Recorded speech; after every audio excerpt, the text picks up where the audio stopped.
Ya. Bueno, vamos a hacer, como les decía, una introducción al curso. Y a modo de introducción, lo que vamos a hacer, vamos a estudiar un par de problemas como, digamos, como motivación al curso, ¿sí? Entonces no me voy a complicar y voy a tomar como ejemplo los mismos problemas que están en el libro que les publiqué en Ucampo, ¿sí?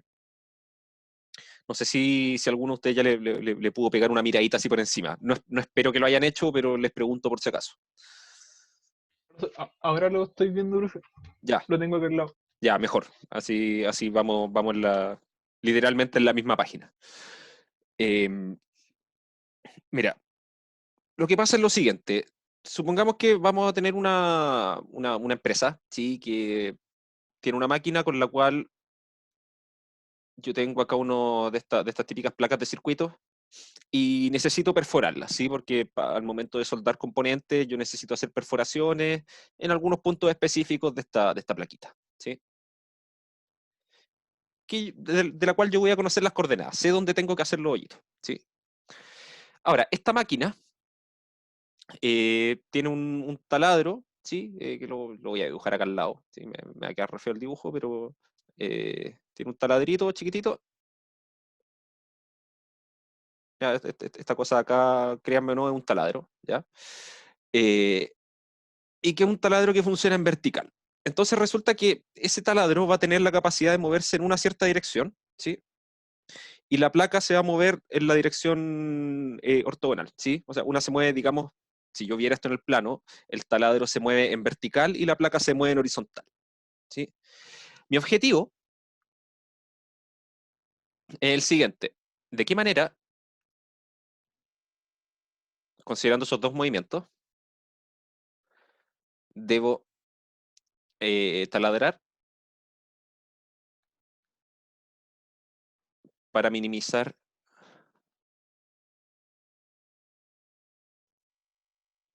el tiempo de producción?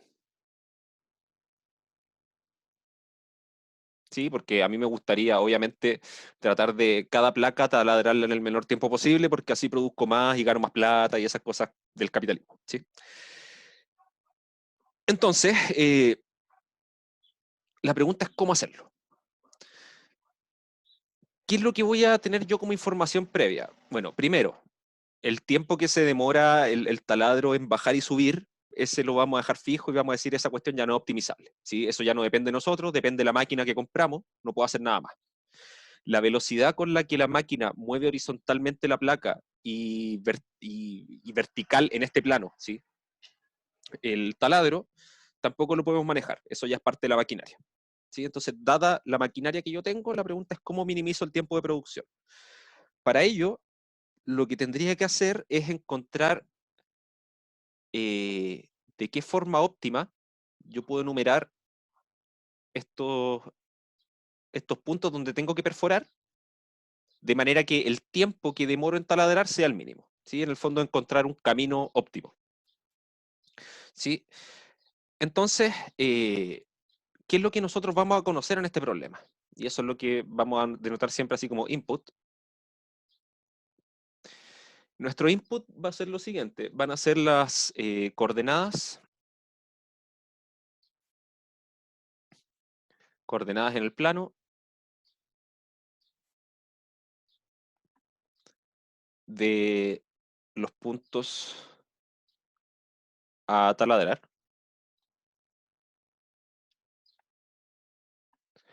Y eso, con eso finalmente tenemos toda la información necesaria. ¿Sí? Y bueno, podríamos asumir, por ejemplo, que el taladro siempre va a partir en una cierta posición de este plano, ¿sí? Y podríamos suponer que esa posición va a ser el origen, ¿sí? Y ese va a ser siempre nuestro punto cero, ese va a ser nuestro punto inicial, siempre vamos a partir desde ahí. Entonces, ¿cómo podría yo determinar en qué orden tendría que yo taladrar esto de manera que esto sea un óptimo? Bueno, entonces acá primero vamos a notar nuestro output, nuestra salida, lo que queremos obtener nosotros es un ordenamiento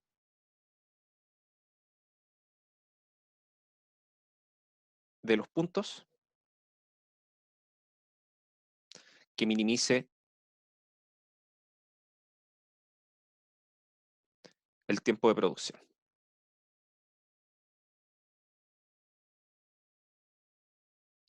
Bueno,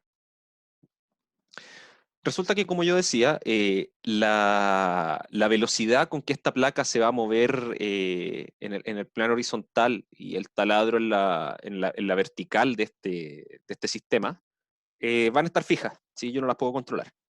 Entonces, en realidad, el tiempo de producción se va a condecir de manera directa, ¿sí? Va a haber una proporcionalidad con la distancia que hay entre los puntos, ¿sí? Porque las velocidades horizontal y vertical van a estar fijas, ¿sí? Y así también como la velocidad en profundidad, que va a ser la de perforación. Entonces, a nosotros lo único que nos va a interesar va a ser estudiar qué pasa con la distancia entre estos puntos. Entonces, dadas las condiciones del problema,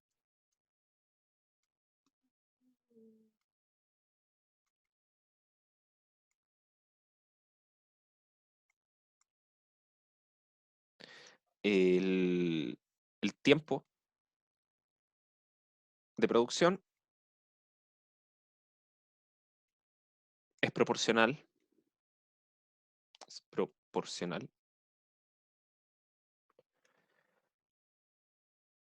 a la distancia entre los puntos. Bueno, y aquí ya entra la primera pregunta, porque aquí ya como que todo lo anterior ya es un poquito más certero, pero esto último ya pasa a ser un poquito más vago, eh, la- la- lo que dije acá. Y esa es la primera pregunta que surge. ¿Qué distancia? ¿Sí? ¿De qué manera mido la distancia? ¿Sí? Y para ello tengo que considerar la forma en que se mueve esta maquinaria. ¿Sí? Como dije, mirado desde arriba, la placa se mueve en el plano se mueve solamente horizontalmente y el taladro se mueve verticalmente.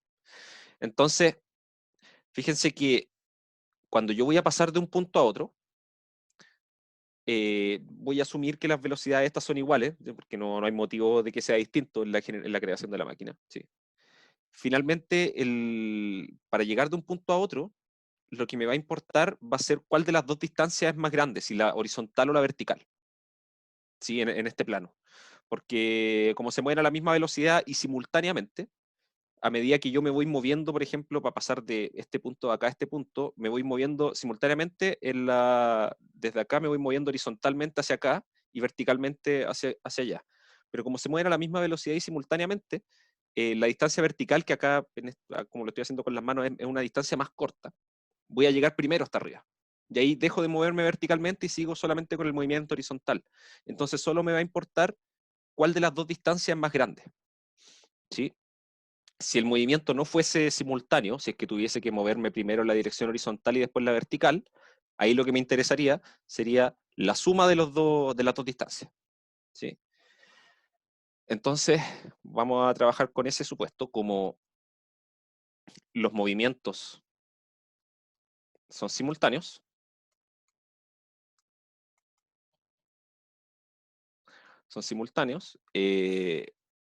nos interesa calcular la distancia. Y aquí voy a hacer una pausa para preguntarle si es que esto según yo, deberían haberlo visto ya en algún curso previo. La distancia L infinito entre los puntos. Como profe, ¿qué es eso del infinito? Eso quería preguntar, si lo han visto antes. Podría ser que sí, pero Sí, es la distancia del máximo, ¿no? Que se le llama. ¿podemos? Sí, la coordenada superior es la distancia, ¿no? Claro, en el fondo, claro, tenía esta norma que la norma es el máximo de las coordenadas en valor absoluto. Claro, sí, sí lo Y a vimos. partir de eso uno puede definir la distancia, que en el fondo es la norma de la resta de los dos vectores, en el fondo. ¿Sí? Sí, sí. Entonces, claro, yo dije que mi input eran las coordenadas en el plano de los puntos que voy a taladrar. O sea, yo tengo un conjunto de vectores finalmente. ¿Sí? Y a mí lo que me va a interesar, por ejemplo, si yo quiero pasar, acá como lo enumeré, quiero pasar del punto 1 al punto 2, a mí lo que me va a interesar va a ser la mayor distancia entre la vertical entre los dos y la horizontal entre los dos. ¿sí? Voy a dejarlo marcado ahí. Tengo esa y esta de acá, ¿sí? Porque la que sea más grande va a ser la que me va a determinar cuánto me voy a demorar en pasar del punto 1 al punto 2, porque los movimientos vertical y horizontal son simultáneos, ¿sí? Y le voy a anotar acá abajo, como paréntesis, si no fuesen simultáneos, y voy a formalizar esto un poco más, voy a dejarlo anotado, simultáneos, nos interesaría la distancia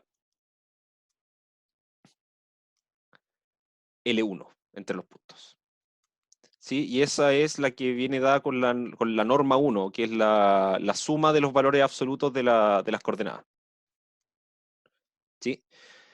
Y que claro, si los movimientos horizontal y vertical no fuesen simultáneos, ¿sí? Si tuviese que hacer uno primero y el otro después, independiente en el orden que lo haga, voy a tener que recorrer todo esto, así que voy a tener que recorrer toda la horizontal y después recorrer toda la vertical, ¿sí? No simultáneamente. Entonces, finalmente ahí lo que me interesaría sería la suma de esos dos valores. Entonces, aquí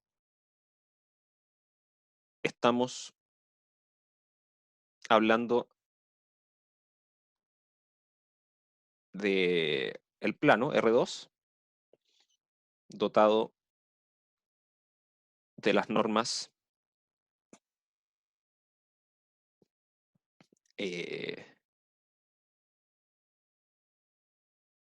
infinito, que vendría siendo el máximo entre el valor absoluto de x1 y el valor absoluto de x2, por una parte, o bien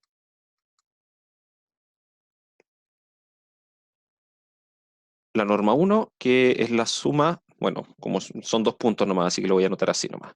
Esto es valor absoluto de x1 más valor absoluto de x2. ¿Sí? Nos vamos a centrar en el caso de movimiento simultáneo. Vamos a ver que en realidad después no cambia mucho, ¿sí? En realidad no cambia absolutamente nada en términos de cómo vamos a afrontar el problema después. Entonces nos centraremos en el caso de movimiento simultáneo. Bueno, ¿qué es lo que está pasando? Tengo todo esto y dije, ok, yo sé las velocidades, las conozco y finalmente, bueno, no las voy a poner dentro del problema, sino que yo solamente sé que el tiempo de operación va a ser proporcional, va a haber una constante proporcionalidad entre medios, a la distancia entre los puntos, donde la distancia la vamos a medir de esta forma. Entonces, eh, si los puntos a taladrar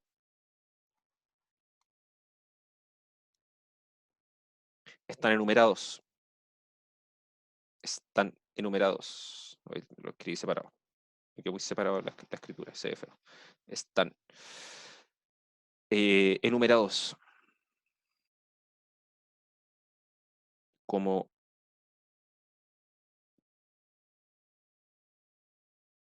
puntos desde el 1 hasta el n, entonces las distancias entre ellos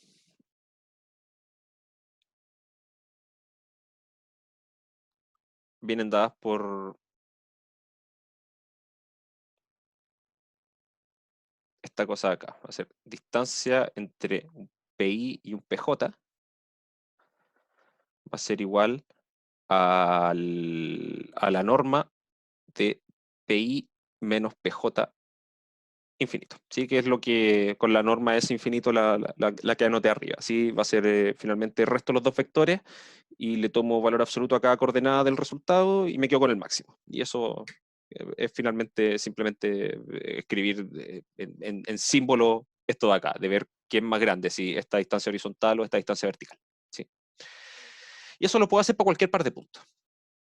Entonces a mí me gustaría saber de qué forma, que es lo que quiero como output, necesito un ordenamiento de esos puntos que ya los tengo enumerados, pero yo los quiero ordenar de alguna forma para que se minimice el tiempo de producción. En otras palabras, que la distancia total que yo voy a recorrer sea la menor posible. Entonces, de esta forma,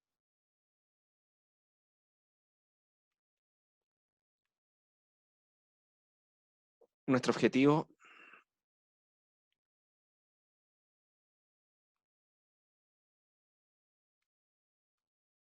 es hallar una función biyectiva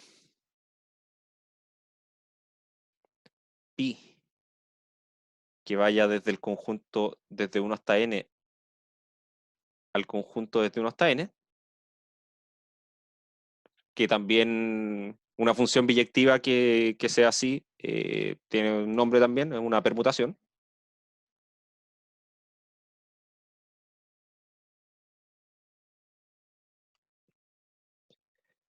Tal que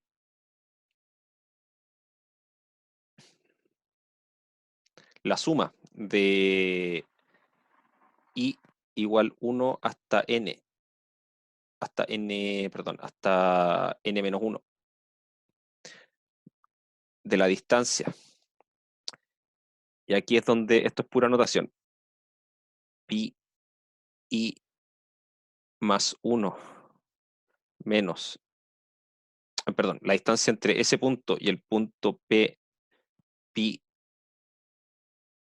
i sea mínima. Ya, entonces aquí voy a hacer una pausa. Lo que estoy diciendo es que yo tengo enumerado mis puntos, ¿sí? Lo enumeré de alguna forma, así como están acá arriba. Me lo entregaron enumerados de una cierta forma, y yo quiero encontrar esta permutación. ¿Qué es lo que significa esta permutación? Es decir, bueno, yo voy a decir, mi primer punto, el primero que voy a recorrer, va a ser el que le corresponda a pi de 1. ¿Sí? O sea, la función pi lo que me va a decir es, dado cuál es el punto que yo quiero, el siguiente punto a perforar en el fondo, ¿sí? Me va a decir cuál es su número en la enumeración original, ¿sí? Entonces esta cuestión me va a decir, el primero que tenéis que perforar es el punto 3, el segundo que tenéis que perforar es el punto 5, y así. Entonces eso es lo que yo quiero encontrar esa función, de manera que esta cosa que finalmente sería la distancia entre un punto y el anterior, ¿sí? En el fondo que sería ir en un paso del problema de ir perforando, y después si yo sumo todas esas distancias, quiero que esa distancia sea la menor posible. Porque si esa distancia es la menor posible, el tiempo que me voy a demorar también va a ser el menor posible, porque había una proporcionalidad. ¿Se entiende el planteo del problema? Finalmente, esto fue como la parte de modelación del problema. Sí. ¿Sí? Perfecto. Entonces queremos minimizar esa distancia, ¿sí? Al final, cuando vamos a ver que la gran mayoría de los problemas que vamos a trabajar en el curso se van a reducir a ser problemas de optimización, ¿sí?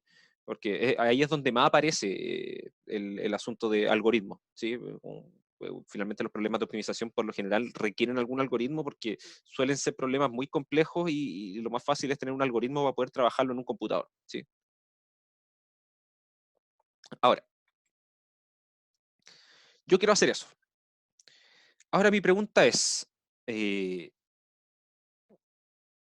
pero resulta que si tengo n puntos en el plano,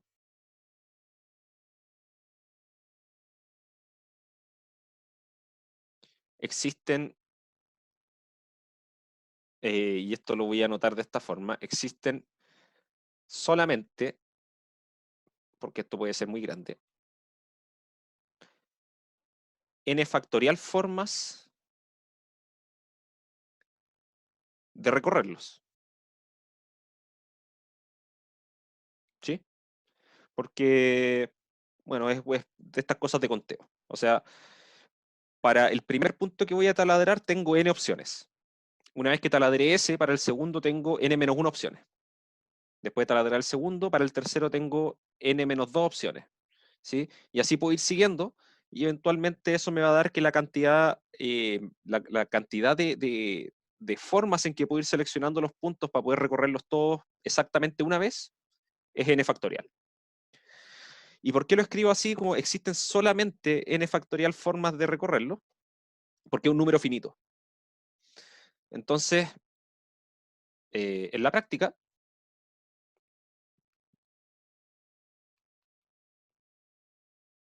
una forma de resolver el problema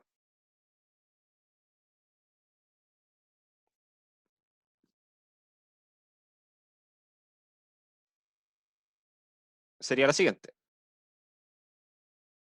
Primero, listar las n factorial formas de recorrer los puntos.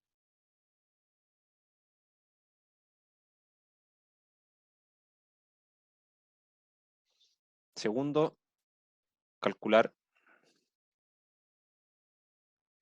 la suma de i igual 1 hasta n-1 de estas cosas. Pi, i más 1, p, pi, i, para cada una de ellas. Y tercero, retornar aquella que minimice lo anterior.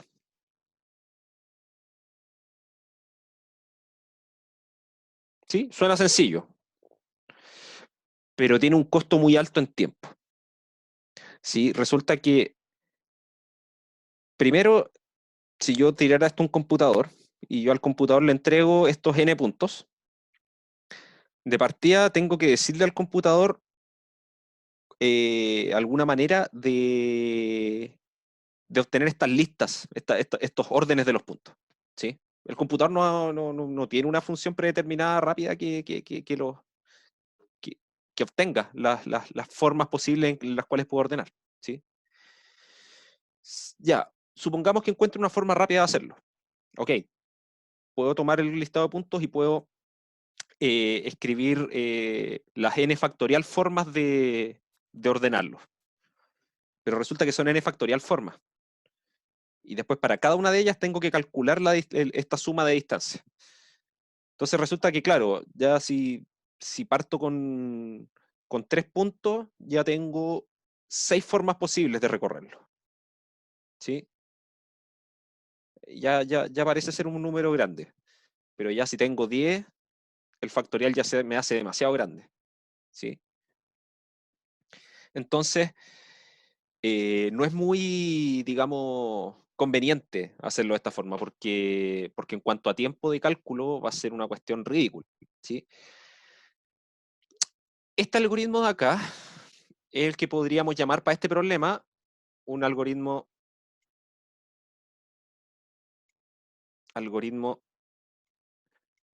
de fuerza bruta, o bien algoritmo glotón. Sí, o sea, finalmente estoy viendo todas las posibilidades y evaluándolas cada una y después decir, bueno, entonces la más chica está acá y con esa me quedo.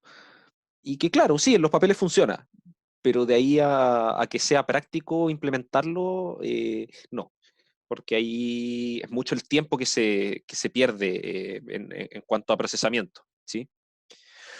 Y aparte, este problema tiene esta gracia también que en el fondo mi pregunta, ¿ustedes el curso de optimización lo están teniendo ahora en simultáneo o ya lo tuvieron? No lo Lo estamos tenemos en teniendo. simultáneo. Lo tienen en simultáneo, ya, ok. Voy a tratar de ahorrarme un poco los tecnicismos de optimización. Pero, a ver, este ya lo tienen que haber visto en las primeras clases, probablemente, el conjunto factible de soluciones.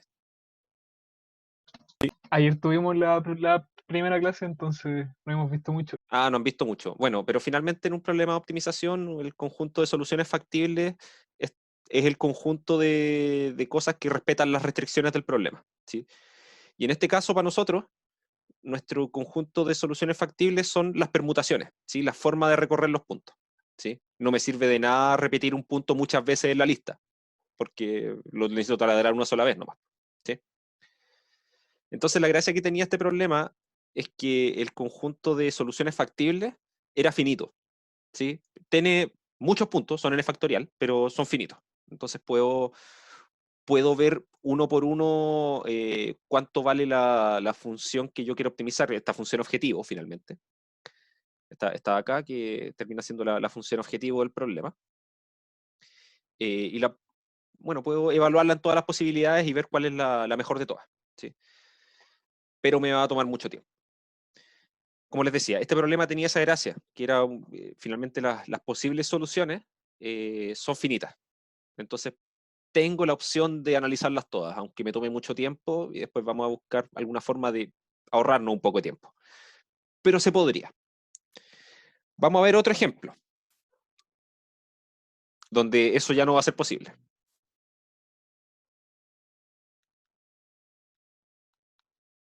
Voy a tener el siguiente problema, donde mi input, ¿sí? Que en el fondo los datos que yo voy a recibir para poder resolverlo, va a ser un conjunto de números T1 hasta Tn, números reales positivos, un número m, y voy a ponerle acá qué significa esto. Estos T1 hasta Tn son unos tiempos de procesamiento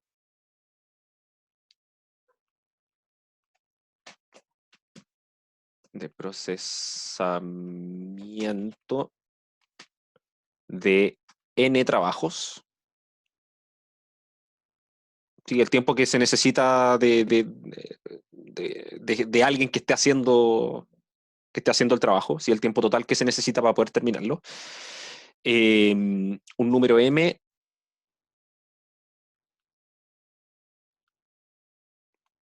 de empleados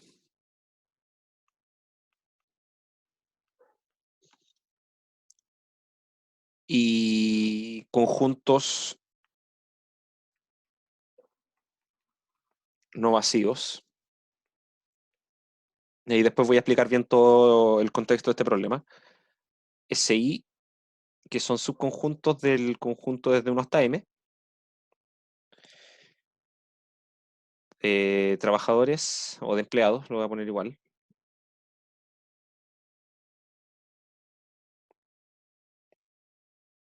Para cada trabajo.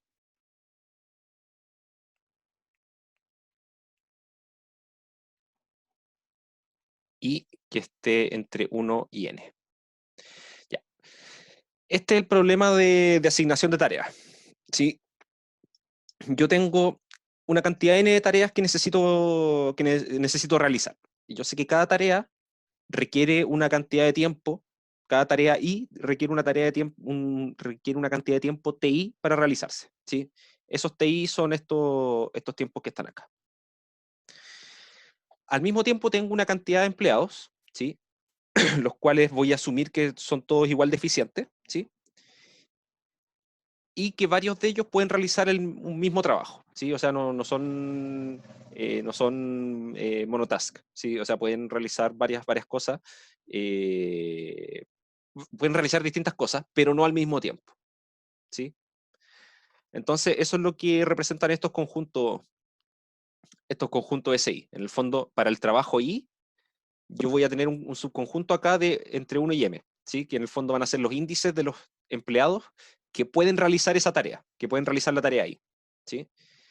Y se asume que la realizan de la misma forma, ¿sí? Son igual de eficientes todos los trabajadores. ¿Qué es lo que busco yo? Lo que buscamos en este problema es bueno, podría yo anotar, encontrar una asignación de tareas eficiente. ¿Pero qué significa eso? Eso significa encontrar números X y J reales positivos, mayor o iguales a 0 en realidad estos de acá, para todo I entre 1 y n, o sea, sigo la misma indexación de los trabajos, y J entre 1 y M. O sea, sigo la indexación ahí de empleados. Y ahí vamos a ver que, perdón, J está en los subconjuntos, SI. ¿Sí? J está en el subconjunto de entre 1 y M que está asociado al trabajo I. Tal que se cumpla lo siguiente. Por una parte, que la suma, y aquí vamos a darle interpretación a esos valores X y J, quiero que esta suma sea igual a TI para todo I entre 1 y N. Y además, quiero que el máximo con J entre 1 y M, o sea, el máximo sobre los trabajadores, de la suma sobre los I, tales que J está en ese I, esta notación es media rara y la voy a ir explicando, de los X y J sea mínimo. Ya, aquí hay una cuestión ya media rara porque estoy como minimizando un máximo. Ya, aquí ya las cosas se pueden poner un poco extrañas, pero una vez que uno entiende bien este problema, queda un poco más claro qué significa cada cosa. Entonces, los inputs del problema ya lo expliqué, ¿sí? Estos son tiempos de procesamiento para cada tarea, el tiempo que requiere cada tarea para estar hecha completamente. Tengo una cantidad M de empleados y cada tarea yo sé que la puede realizar alguno de ellos. Algunos de ellos los pueden realizar, ¿sí? Y como los conjuntos son no vacíos, yo sé que al menos uno la puede hacer, ¿sí? Y yo lo que quiero son encontrar estos X y J. Y estos X y J me van a representar una distribución de tiempo, ¿sí? En el fondo X y J me va a representar cuánto tiempo le tiene que dedicar el trabajador J al trabajo Y. ¿Sí? Por eso el I se mueve entre 1 y N, se mueve entre todos los trabajos, y el J se mueve solamente sobre los trabajadores que pueden realizar ese trabajo. ¿Sí? Eso es lo que representa el X y J.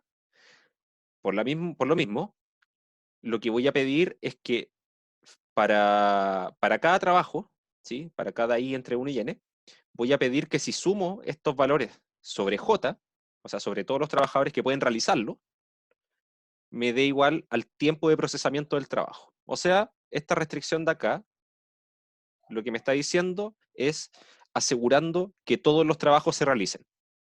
¿Sí? Y esta otra parte de acá, que me dice que el máximo de estas cosas sea mínimo, esto ya es como ser un poquito bondadoso. ¿Sí? Entre comillas, lo digo medio irónicamente. Porque esto lo que hace, bueno, voy a fijar un J para tratar de entender qué es esto de acá.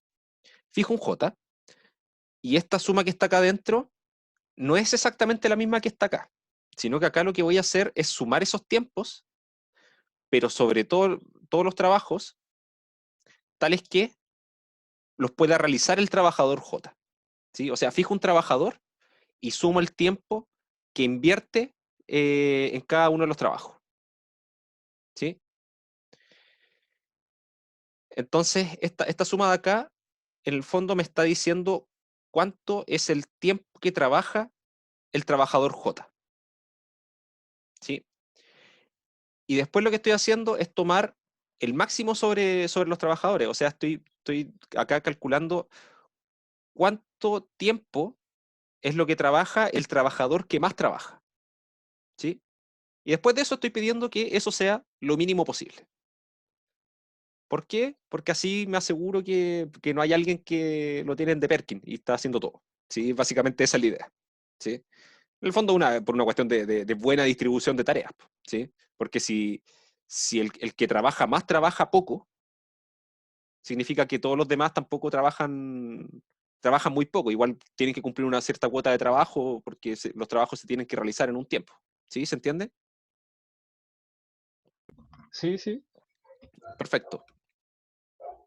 Entonces, este es el problema de asignación de tareas. Ahora, ¿cuál es la diferencia con el anterior? Yo podría decir, bueno, yo podría probar todas las distribuciones posibles de tiempo. Y ahí es cuando ya me pego el tropezón y me caigo hocico. porque no puedo, porque son números reales. Si la distribución de tiempo son números reales, no puedo probar todas las posibilidades. Entonces vamos a notar acá, en este caso, a diferencia del anterior,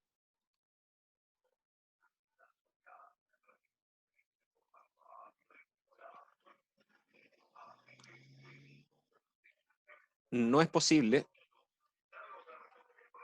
probar todas las combinaciones.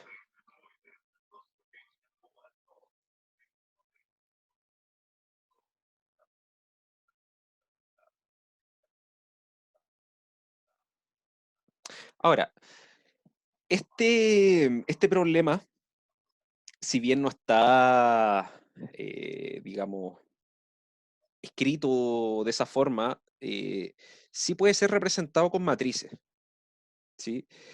Porque finalmente, cuando digo acá, encontrar estos X y J con I entre 1 y N y J en este subconjunto de números entre 1 y M, bueno, yo podría decir en realidad que en los J que no pertenezcan al conjunto SI, yo puedo decir que X y J vale 0, porque dije que era el tiempo que el trabajador ocupa en esa tarea. Como no la puede realizar, ocupa 0 tiempo.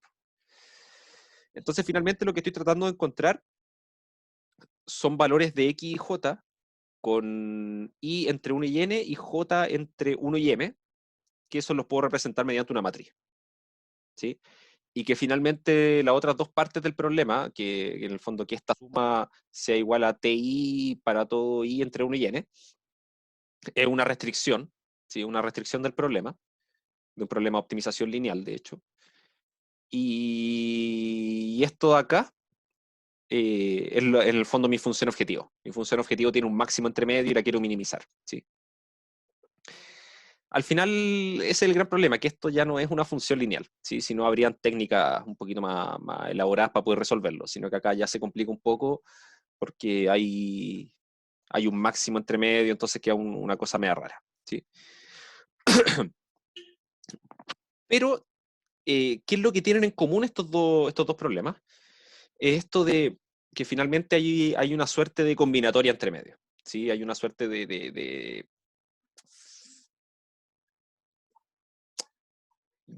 que hay maneras de distribuir las cosas que me van cambiando el valor que yo quiero obtener. En este caso, en el primer caso, que era minimizar la suma de las distancias, acá minimizar un máximo de ciertas cosas, ¿sí? Eh, y que son susceptibles a tener algún algoritmo que los resuelva, ¿sí? Ese algoritmo, por ejemplo, en la primera parte ya describimos un algoritmo, pero era un algoritmo que va a tardar mucho tiempo en resolver el problema. Acá en este segundo problema, encontrar un algoritmo no es tan simple, ¿sí? Porque ya estamos trabajando en un continuo de valores y ahí ya las cosas se ponen un poco más complejas. Entonces vamos a ver ahora, para el primer problema, para el problema de la perforación de la placa, vamos a ver una manera de poder resolverlo de una manera un poco más eficiente, ¿sí? Como les decía, primero le tengo que decir al computador de qué forma obtener esta forma de recorrer los puntos, ¿sí? Porque el computador no, si yo le entrego una lista de cosas, no, el computador no sabe directamente cómo obtener listas de permutaciones de esos puntos. ¿Sí? Entonces vamos a primera parte, desarrollar un algoritmo que haga eso y después ocuparlo para trabajar el problema completo y ver que en realidad no va a ser necesario finalmente recorrer todos los puntos, sino que va a ser bastante más rápido. Vamos a necesitar recorrer bastante menos, vamos a tener que realizar bastante menos pasos y eso nos va a llevar al concepto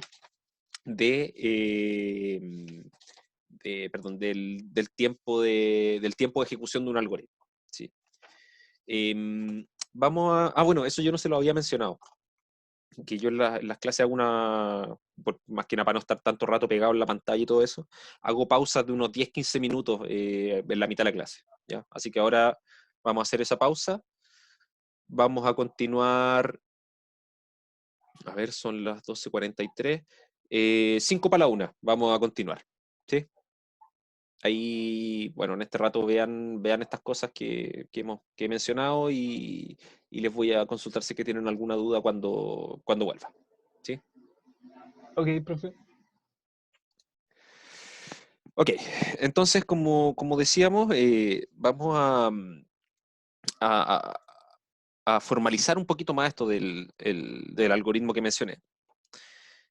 Y como les decía, bueno, primero es necesario decirle al computador cómo enumerar, cómo obtener estas n factorial combinaciones, ¿sí? Que requiere digamos, el algoritmo para poder funcionar, para poder chequear todas las combinaciones posibles, ¿sí? Entonces, la primera pregunta es cómo obtener una lista para probar las n factorial permutaciones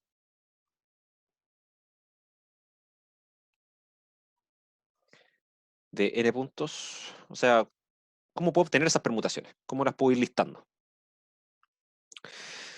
Entonces, lo que vamos a hacer es lo siguiente. Una opción es esta.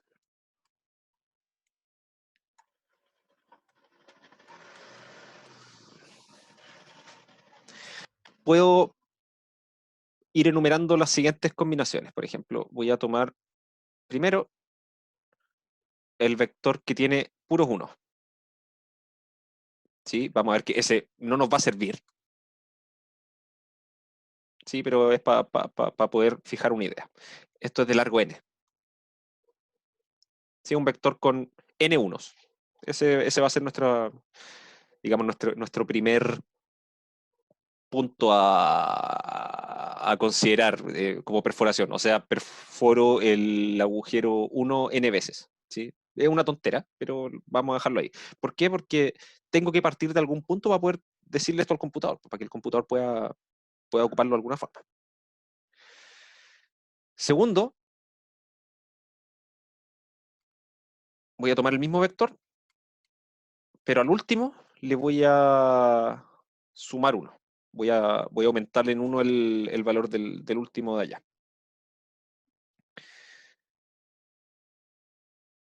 Ahora, voy a seguir así hasta que en el paso n, o en la lista, el elemento número n, va a tener un n ahí al final. El elemento n más 1, fíjense que ya no tiene sentido ponerle un n más 1 al final, porque yo sé que tengo n puntos nomás que voy a estar trabajando. Entonces, como llegué hasta allá al final, voy a resetear esto, el n ahora va a ser un 1 de nuevo, y el anterior, que era un 1, ahora le voy a sumar 1. ¿Sí? Y así.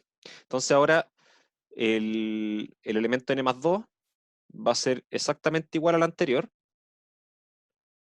excepto en la última componente que ahora le voy a sumar 1. ¿Sí? Básicamente es como si estuviera en un sistema de base n y lo que voy haciendo es irle sumando 1. ¿Sí? Y cuando llego al límite, le sumo 1 al anterior y reseteo la última posición. ¿Sí? Es básicamente como ir haciendo, tengo una lista de ceros, después tengo el 0, 0, 0, 0, 0, y ahí le sumé 1 a ese número, después le sumo 1 más, y así hasta que eventualmente, si estoy pensando en un sistema decimal, voy a llegar hasta 9, y después, si le sumo 1, ya no puedo poner el 10 ahí, ¿sí? Entonces, ¿qué pasa? Bueno, aparece el 10 pero de otra forma, ¿sí? Aparece el 1, se aumenta el 1 en la otra posición, y después voy a seguir avanzando hasta que voy a llegar al 1, 9, y al sumarle 1, ¿qué va a pasar? Me aparece un 2 acá. Y así voy a ir aumentando hasta que eventualmente voy a llegar al más alto posible, que ya sería tener el 9, 9, 9, 9, 9, 9. ¿Sí? Y pensemos que esta cuestión tiene 9 posiciones al lado para que se condiga con lo anterior. ¿Sí? Es más o menos esa la idea. ¿Sí? Entonces, de esa forma yo puedo listar de una manera ordenada y precisa todos los vectores de largo n cuyas componentes están entre 1 y n. Entonces voy a anotarlo acá. Esto lo voy a borrar, era una explicación aparte nomás. Entonces, con este procedimiento,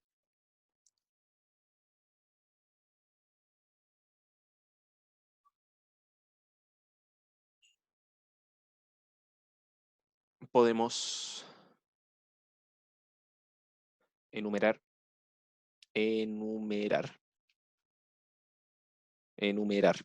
estoy escribiendo pésimo, todos los vectores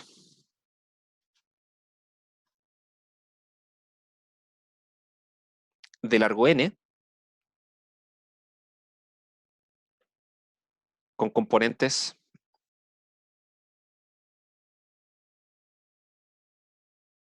entre 1 y n. ¿Sí? Ahora, sí, en total, ¿cuántos son estos? Son n a la n vectores. Sí, son muchos, son demasiados. Y solamente algunos de ellos me definen permutaciones. ¿Sí? Entonces, para listar aquellos correspondientes a permutaciones,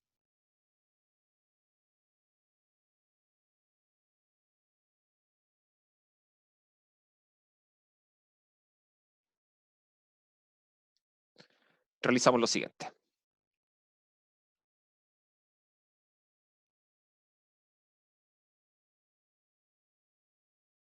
Entonces, primero, enumeramos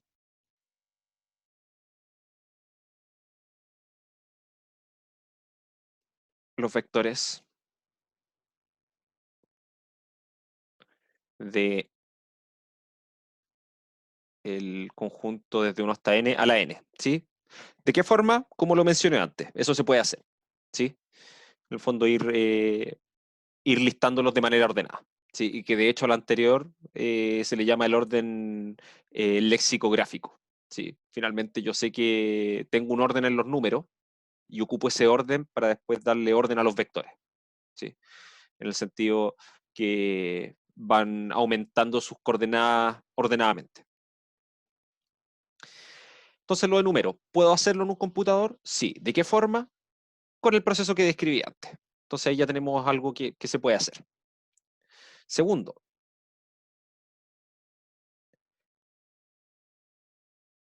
para cada vector,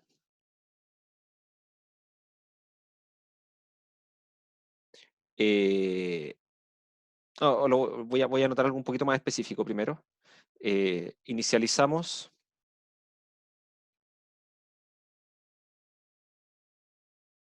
un contador k igual a 1. ¿Sí? Inicializarlo es simplemente darle un valor al comienzo. ¿Sí? Lo inicializamos con k igual a 1. Entonces 3.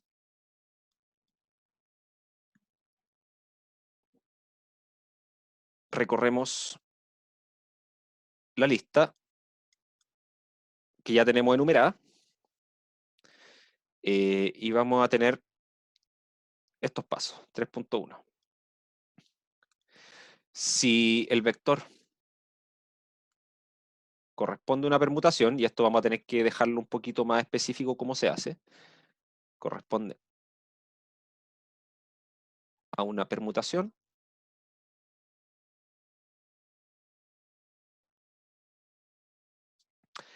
si el vector corresponde a una permutación, entonces lo que podemos hacer, le asignamos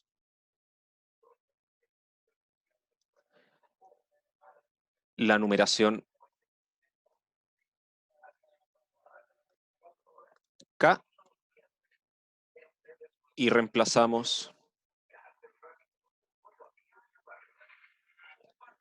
k por k más 1. Y 3.2, si el vector no corresponde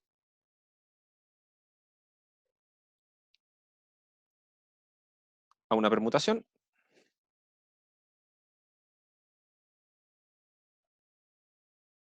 Continuamos. ¿Sí? Entonces, ¿qué estoy haciendo acá? Enumero todos estos vectores, ¿sí? Que tienen n componentes, donde cada componente es un número entre 1 y n. ¿Sí? Y me fijo un contador, k igual 1. Y parto recorriendo la lista. Entonces, voy revisando la lista, veo el primero. ¿Cuál es el primer vector que me encuentro? Este vector que tiene puros 1. Y yo me pregunto, ¿es eso una permutación? Bueno, ¿cómo puedo determinar si algo es una permutación o no? Es simple. Yo tendría que chequear si es que todos sus números, todos sus elementos son distintos. ¿Sí? Si es que alguno se repite, ya no es una permutación. ¿Sí? ¿Eso cómo lo puedo hacer? Bueno, puedo recorrer el vector. ¿Sí? No lo voy a anotar, pero para que vean que se puede hacer de una forma algorítmica también. Tomo la primera componente del vector y la comparo con todas las siguientes. Si llego al final y no fue igual a ninguna, o voy a decirlo así primero, si en algún punto me topo con un número que sea igual al primero, termino y digo, no es una permutación, no corresponde a una permutación. Si no me topé con ninguno entre medio, lo que hago es moverme ahora a la segunda posición y comparar ese número con todos los que están de ahí en adelante. Y lo mismo, si es que se repite alguno, digo, no es una permutación, de lo contrario, sigo, paso a la tercera componente y comparo de ahí hacia abajo. Y así voy repitiendo el procedimiento hasta que llego a la última. Si llegué a la última y nunca antes me detuve diciendo esto no es una permutación, entonces es una permutación. ¿Sí? De esa forma puedo chequear si es que el vector corresponde o no a una permutación. Entonces eso se puede hacer con un procedimiento algorítmico, ¿sí? Que en el fondo cada vez que pensemos en un procedimiento algorítmico, es decir, es algo que yo podría programar en MATLAB, por ejemplo, ¿sí? Con un for, un while, un if y cualquiera de esas cosas. ¿Sí? Si se fijan, este procedimiento es simplemente ir recorriendo una lista y chequear, hacer comparaciones con los elementos de ahí en adelante. Eso se podía hacer, así que puedo determinarlo de manera algorítmica. Lo anterior también, el enumerar la lista de vectores, eso también lo puedo hacer en MATLAB con un algoritmo. Se puede escribir, se puede programar de manera sencilla. Inicializar un contador, eso siempre se hace. Recorrer la lista, bueno, es poner un contador también que vaya recorriendo la lista que ya tenía. Y bueno, si el vector corresponde a permutación, le asigno un número. Entonces estábamos en esto. El primer vector que yo me encuentro en la lista es el vector con puros 1. ¿Corresponde a permutación? No. Entonces, como el vector no corresponde a una permutación, que dije acá, continuamos. ¿Sí? Entonces volvemos acá arriba. Me voy al segundo elemento de la lista, que era este de acá. ¿Sí? Vuelvo a chequear. Un vector con puro 1 y un 2 al final. ¿Es una permutación? No. Entonces sigo. Entonces ahí me voy a quedar en un loop por mucho rato hasta que eventualmente voy a llegar, creo que el primero que me voy a encontrar va a ser el vector el 1, 2, 3, 4, 5, 6 y así hasta n. ¿Sí? Que tiene todos los números del 1 al n ordenadito. Ese va a ser el primero que me voy a encontrar, que va a ser después de una cantidad ridícula de iteraciones. ¿Sí? Entonces llegué a ese. Ahora, me pregunto, ¿el vector corresponde a una permutación? Sí, en este caso sí. Entonces, ¿qué voy a hacer? Le asignamos la numeración k, que en este caso k valía 1, entonces ese va a ser el vector 1. Y cambio k por k 1, entonces ahora k vale 2. Y vuelvo a la lista. Veo el siguiente, bla, bla, bla, y eventualmente voy a llegar a otro que corresponde a una permutación. Y al llegar voy a chequear si es permutación, así que a ese vector le voy a asignar el número 2, que era el valor de k, y después reemplazo k por k 1, o sea, ahora k vale 3. Y así voy a seguir, y con eso que estoy haciendo, que esto es importante, ahora con este procedimiento estoy verificando la correctitud del algoritmo. ¿Sí? Si sigo realizando esto de manera inductiva en el fondo, eventualmente este algoritmo va a parar, va a terminar. No se va a quedar en un loop infinito porque la lista que estoy recorriendo es finita, así que se va a terminar en algún momento.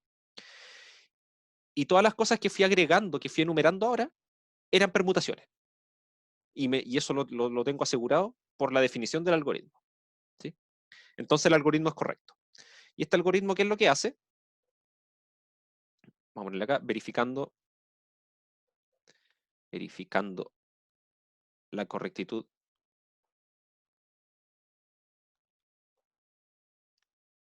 del algoritmo.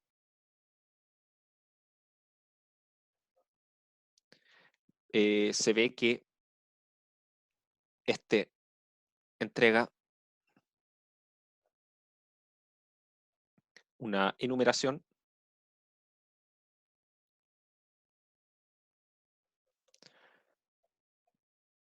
para las n factorial permutaciones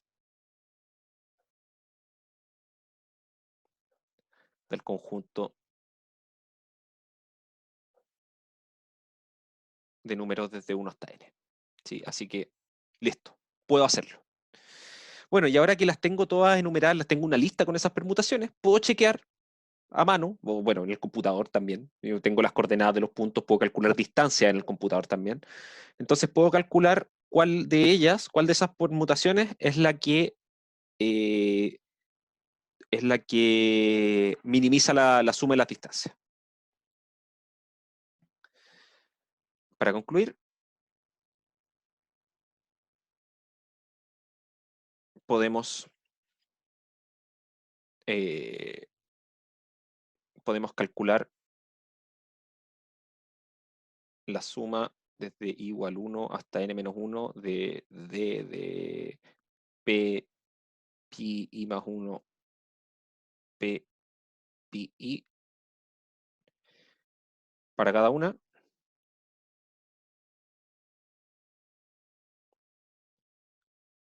Y buscar y quedarnos con aquella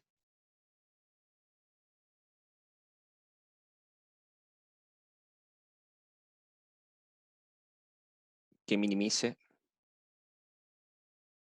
Bueno, que minimice eso, que minimice. Ahora, ¿cómo lo puedo hacer?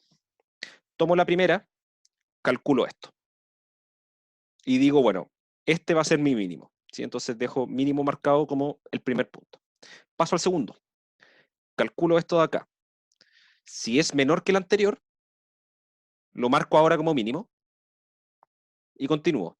Si no, dejo marcado como mínimo el anterior. Y así en el fondo voy avanzando y cada vez que me encuentre uno que la suma de estas distancias sea menor, lo dejo marcado.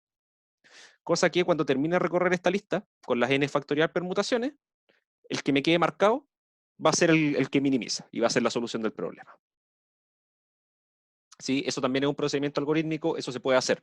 En el fondo, yo sé que esta lista ya la tengo enumerada, lo único que tengo que ir guardando en una variable aparte es la posición donde encontré el mínimo hasta ese momento. ¿Sí? Y si es que más adelante encuentro otra que me dé un valor más chico en esa suma, reemplazo ese valor por el nuevo mínimo en el fondo. Así que ahí voy dejando un registro de cuál fue la permutación que me dio el menor valor. Ok, pero resulta que este algoritmo, vamos a ver que es muy costoso en cuanto a tiempo. ¿Sí?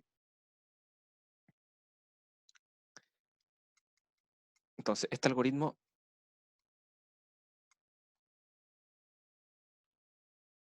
es costoso en el sentido de utilizar muchos pasos, lo que se traduce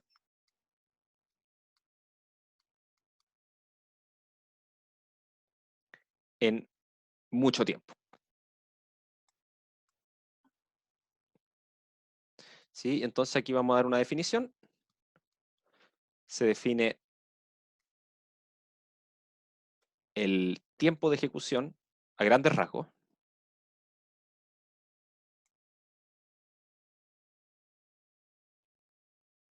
de un algoritmo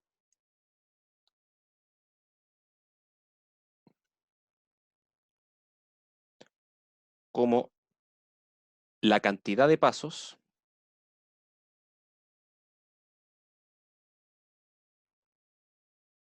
que éste toma en su ejecución. Sí, es un poco redundante, pero esa es la idea.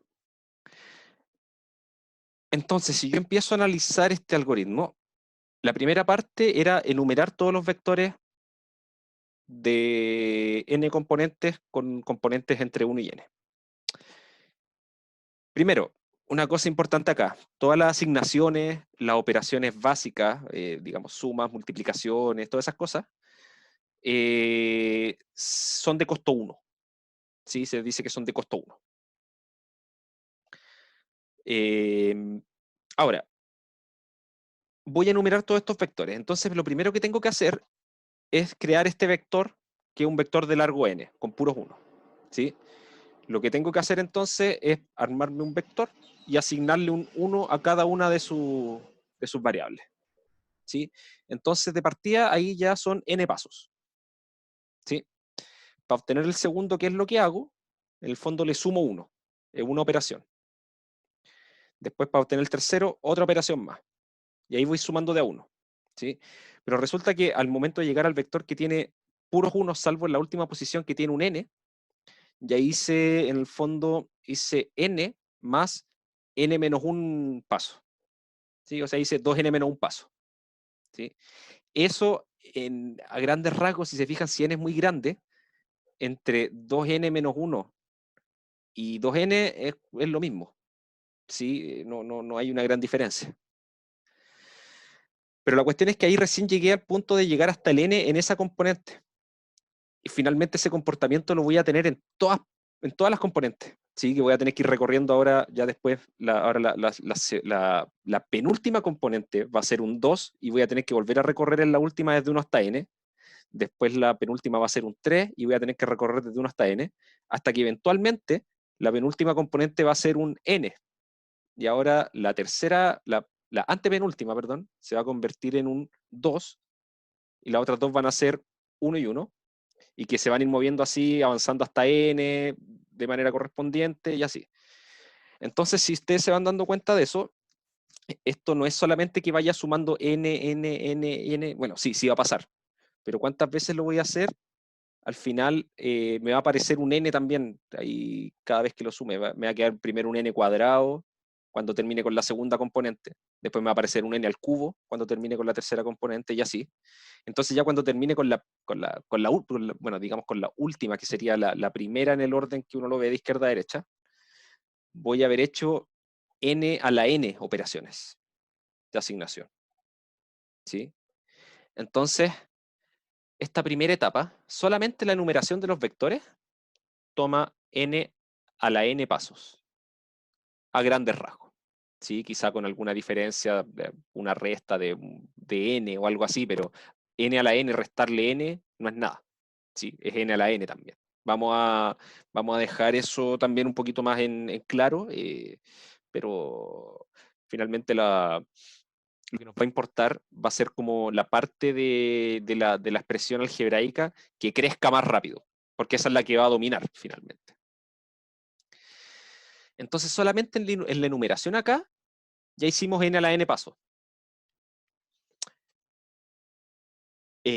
Bueno, se inicializa un contador y después recorremos la lista, que la lista tiene n a la n cosas. ¿Sí? Y bueno, ¿qué es lo que hacemos en cada paso de recorrer esa lista? O bien, o continuamos, que también se considera como un paso, porque en el fondo estamos volviendo a una parte anterior, o asignamos un número y después continuamos. ¿Sí? Entonces, en esta parte de acá, como tenemos que ir chequeando cosas en una lista, que en el fondo es chequear si es que es permutación o no, eso lo vamos a hacer siempre. Para hacer eso tenemos que de partida recorrer también el vector, ¿sí? El vector que es nuestro candidato a permutación. Tenemos que recorrerlo. ¿Y cómo lo recorríamos? Tomábamos la primera componente y hacíamos comparación con todas las demás. Ahí ya fueron n-1 operaciones. Después tomo el segundo, tengo n-2. Y así, y eventualmente esa comparación tampoco va a ser tan costosa. Si se fijan, va a ser algo proporcional a n cuadrado. ¿Sí? Va a ser n cuadrado menos algunas otras cosas, pero es aproximadamente n cuadrado. Y ese n cuadrado lo tengo que realizar, ¿cuántas veces? Lo tengo que realizar para cada elemento de la lista, o sea, n a la n. Así que esto de acá nos va a tomar n cuadrado por n a la n paso. Bastante. O sea, ya teníamos n a la n y lo multiplicaba por un n cuadrado. Ya, bueno, eso es n a la 2n, finalmente. Entonces, yo podría decir, considerando eso, que el tiempo de ejecución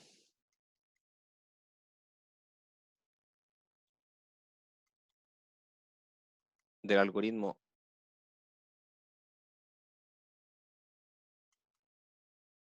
estudiado es a grandes rasgos, y que eso va a ser lo que nos va a importar siempre, que sea a grandes rasgos, tampoco una cuestión muy precisa, es a grandes rasgos n cuadrado más n cuadrado por n a la n, ¿sí? Y que bueno, esto acá en realidad es lo mismo que n a la n más 1 por n cuadrado, ¿sí? Y en realidad n a la n más 1 va a ser en esencia lo mismo que n a la n, entonces esto decimos que es simplemente n cuadrado por n a la n, ¿sí? Este va a ser nuestro tiempo de ejecución. Entonces, claro, si ya estoy hablando simplemente de 3 agujeros, ahí ya tenemos 9 por 3 a la 3, son 27, 27 por 9, 81 por 3, bueno, ya son bastantes pasos. 81 por 3 pasos. Ya, y eran 3 agujeros simplemente, ¿sí? Entonces, eh, ya el hecho de tener un n cuadrado no es tan terrible. De hecho, vamos a ver que tener potencias de esa forma es bueno, ¿sí? Es como lo mejor que podemos lograr. Pero ese n a la n es el que está complicando. Ahora, ¿por qué pasó eso? Fue porque nos lanzamos por ver todas las combinaciones posibles. Entonces la pregunta que surge es, ¿hay alguna forma de saltarse todo eso? ¿Sí? ¿Existe algún algoritmo? ¿Existe algún algoritmo de enumeración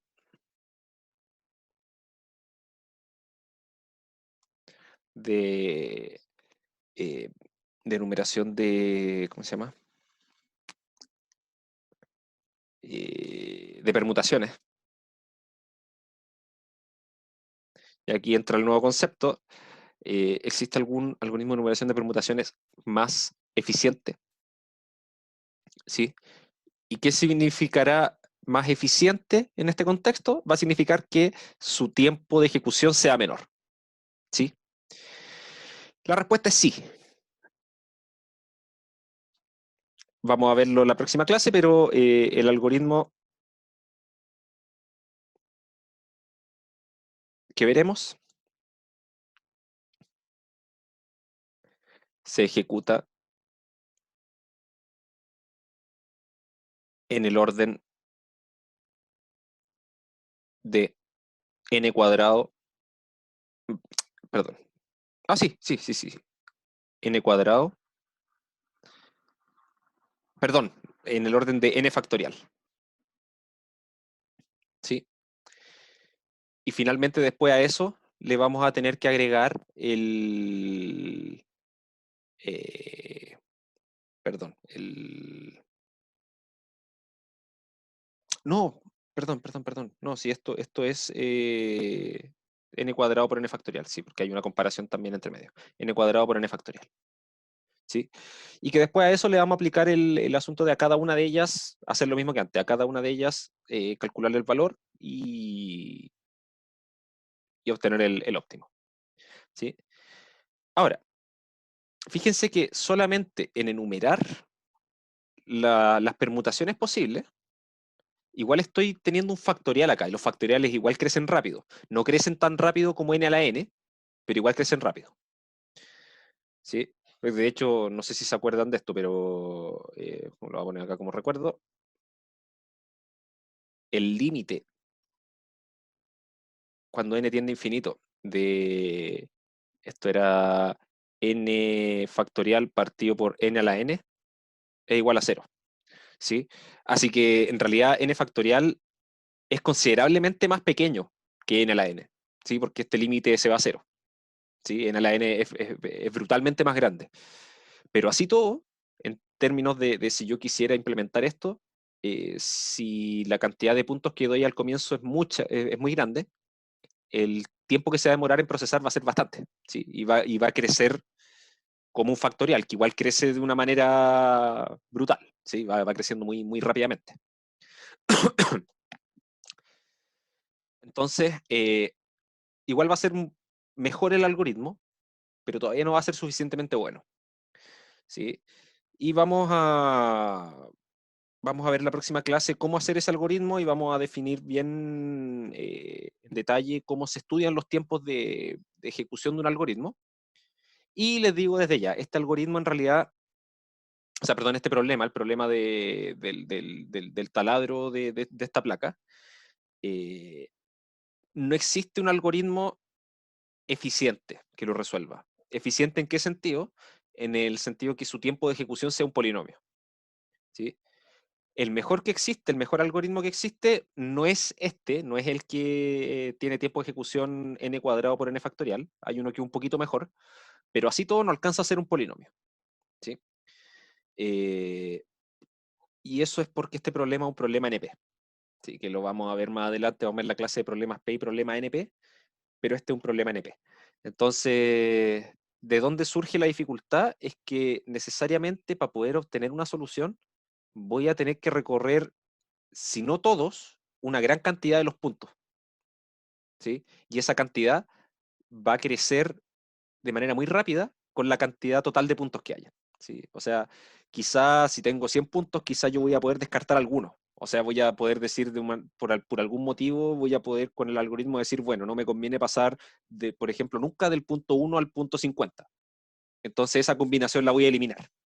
Pero las que voy a poder eliminar van a ser muy pocas, ¿sí? En un caso general. Entonces, es por eso que este algoritmo siempre va a ser de alto costo. Cualquier algoritmo que uno encuentre para este problema va a ser de alto costo, hasta ahora, con los que se conocen. ¿Sí? En realidad, siempre está abierta la posibilidad de que el algoritmo exista y que todavía no lo hayamos encontrado, pero hay muchas razones para creer que en realidad el algoritmo no existe. ¿Sí? Y que tiene que ver con esto de que la clase P, por lo general se cree que es distinta de NP. ¿Sí?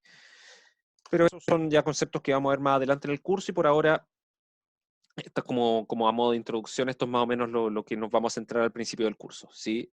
Definir algoritmos, chequear validez de los algoritmos, ¿sí? Chequear la correctitud de los algoritmos y calcular los tiempos de ejecución. ¿Sí? Ok, antes de cerrar esto, no sé si tienen alguna duda, algún comentario. ¿No? Ya, No, profe. ya, perfecto. Entonces, ahora durante la tarde les voy a subir a YouTube el video y este documento que fui escribiendo también se lo voy a dejar ahí en UCampus. ¿Sí? Ok, que tengan un buen fin de semana. Ya no nos hablamos hasta el Profe, martes. ¿Sí? la ayudantía empieza la próxima semana Sí, entonces. la próxima semana. Sí, Ya. sí, así que ya no nos comunicamos ya hasta el martes de la próxima semana. ¿Ya? Así que tengan un buen Y fin de otra cosa, semana. ¿Sí? con respecto, es que yo soy el ayudante de su curso de álgebra lineal. Ah, ya, sí. Le había No mandado me he un comunicado correo. contigo. Sí, no, sí, esos No. correos los tengo ahí para responderlos todavía. Ah, ya. Sí. Era por eso nada más. Ah, sí, sí, ahí te voy a indicar bien qué es lo que hay que hacer el lunes, si no me equivoco, hay ayudantía. Ya, ya. Entonces ahí estamos hablando. Sí, ahí nos comunicamos. Ahí yo creo que el día mismo o mañana más tardar te respondo el correo para que nos vayamos coordinando. Ya, profe, bacán. Ya, Gracias. ok. Bueno, Chao. chao, estamos hablando. Que les vaya bien. Chao.